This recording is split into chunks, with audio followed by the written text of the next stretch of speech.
ആഗോള അയ്യപ്പ സംഗമത്തിന്റെ കണക്ക് നാളെ കോടതിയിൽ സമർപ്പിക്കുമെന്ന് Thiruvithamkoor Devaswom board president K Jayakumar. പരിപാടിയുടെ ബില്ലുകൾ ഉൾപ്പെടെ ഓഡിറ്റർക്ക് കൈമാറി. യുവതീ പ്രവേശവുമായി ബന്ധപ്പെട്ട രേഖകൾ കാണാതായെന്ന വാർത്ത അവാസ്തവമെന്നും കെ ജയകുമാർ പറഞ്ഞു. നേരത്തെ നമ്മൾ കൊടുത്ത ഓഡിറ്റ് റിപ്പോർട്ടിനകത്ത് ചില ഞങ്ങളുടെ ഭാഗം എന്ന് പറഞ്ഞാൽ അതിനകത്ത് റെക്ടിഫിക്കേഷൻ ഉണ്ടായിരുന്നത് വന്നിരുന്നില്ല. അതിനാണ് നമ്മൾ സമയം ചോദിച്ചതും ആ റെക്ടിഫിക്കേഷനൊക്കെ ആയിട്ടുണ്ട്. പിന്നെ ഇതിനകത്ത് ചെലവുകൾ എങ്ങനെയായി എന്നുള്ളതിൻ്റെ രസീതുകൾ, അതിൻ്റെ ബില്ല്, അതെല്ലാം വേണം. അതൊക്കെ ഉറപ്പ് വരുത്തിയിട്ടുണ്ട്. ഈ പ്രവേശനവുമായി ബന്ധപ്പെട്ട് പിന്നെ ദേവസ്വം ബോർഡിൻ്റെ അകത്ത് ആ കേസ് രേഖകളൊന്നും കാണാനില്ലെന്ന വാർത്ത തികച്ചും അവാസ്തവവും സത്യവിരുദ്ധവുമായിട്ടുള്ള വാർത്തകളുടെ എല്ലാ റെക്കോർഡും ഞങ്ങളുടെ കയ്യിലുണ്ട്. ഇപ്പോൾ അഫിഡവിറ്റ് ഫയൽ ചെയ്യും. അജ്മൽ ദിറാർ വിവരങ്ങളുമായി. അജ്മൽ, ഈ കണക്കുകളിലൊക്കെ വലിയ അവ്യക്തതയുണ്ടായിരുന്നു. അപ്പോൾ ആ അവ്യക്തതയും ആശയക്കുഴപ്പവും ഒക്കെ നീക്കി യഥാർത്ഥ കണക്ക് കോടതിക്ക് മുന്നിൽ ഹാജരാക്കാൻ പോവുകയാണ്.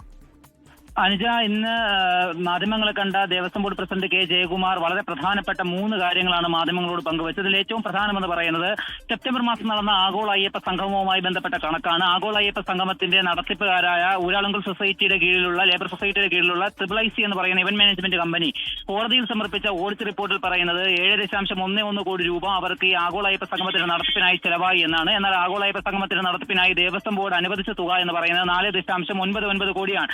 ഈ തുകകൾ തമ്മിലുള്ള വൈരുദ്ധ്യത്തെ മനസ്സിലാക്കിക്കൊണ്ട് വീണ്ടും ഈ തുകയിൽ ഒരുപാട് ക്രമക്കേട് നടന്നിട്ടുണ്ട് എന്ന തരത്തിലുള്ള ഈ ഊരാളുങ്കലിന്റെ കീഴിലുള്ള IIIC സമർപ്പിച്ച കണക്കിൽ ഒരുപാട് അവ്യക്തതയും ക്രമക്കേടുകളും നടന്നിട്ടുണ്ട് എന്ന പ്രതിഷേധങ്ങളും ആരോപണങ്ങളും ഒക്കെ ഉയർന്ന സാഹചര്യത്തിൽ വീണ്ടും തിരുവിതാംകൂർ ദേവസ്വം ബോർഡിന്റെ പുതിയ ഭരണസമിതി ഒരു ഓഡിറ്ററെ ഏർപ്പാടാക്കുകയും ആ ഓഡിറ്ററുടെ നേതൃത്വത്തിൽ ഒരു പുതിയ കണക്ക് കോടതിയിൽ സമർപ്പിക്കാനും പോവുകയാണ്. ആ കണക്കിൽ ഇപ്പോൾ നാളെയാണ് കോടതിയിൽ സമർപ്പിക്കുക. അത് മറ്റന്നാളാണ് കോടതി പരിഗണിക്കുന്നതെങ്കിലും നാളെ കണക്ക് സമർപ്പിക്കാൻ ഓഡിറ്റർ ഒരുങ്ങുകയാണ്. അപ്പോൾ അതിലൊരു നിശ്ചിത തുക ഇത്രമാത്രം പരിധിക്കുള്ളിൽ നിർത്തണമെന്ന ഒരു നിർദ്ദേശമൊന്നും ഓഡിറ്റർക്ക് തങ്ങൾ നൽകിയിട്ടില്ല എന്നാണ് ഇന്ന് മാധ്യമങ്ങളെ കാണുമ്പോൾ കെ ജയകുമാർ പറയുന്നത്. അത് കൃത്യമായ രസീതുകളും അതോടൊപ്പം തന്നെ അതിന്റെ ബില്ലുകളും ഒക്കെ ഓഡിറ്ററുടെ മുമ്പിൽ ഉറപ്പാക്കിയിട്ടുണ്ടെന്നും അദ്ദേഹം പറയുന്നുണ്ട്. ഏതായാലും പുതിയ ഭരണസമിതിയെ സംബന്ധിച്ചിടത്തോളം പുതിയ ഭരണസമിതിക്ക് ആ ഒരു വിഷയത്തിൽ ഒന്നും മറച്ചുവെക്കാനില്ലെന്നും അതിന്റെ കണക്കുകൾ വ്യക്തമായി കോടതിയുടെ മുമ്പിൽ സമർപ്പിക്കുക എന്നൊരു ഉത്തരവാദിത്വം മാത്രമാണ് തങ്ങൾക്കുള്ളതെന്നും അദ്ദേഹം പറയുന്നുണ്ട്.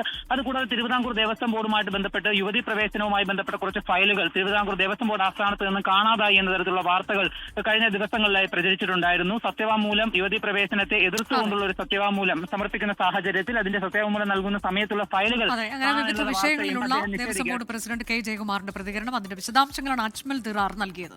ലോകത്തെവിടെയായാലും ഏത് സമയത്തും 24 വാർത്തകളും ഓഗ്മെന്റഡ് റിയാലിറ്റി പാക്കേജുകളും എക്സ്പ്ലെയിനറുകളും വിശദമായി കാണാൻ ഞങ്ങളുടെ യൂട്യൂബ് ചാനൽ നിങ്ങൾക്ക് സബ്സ്ക്രൈബ് ചെയ്യാം.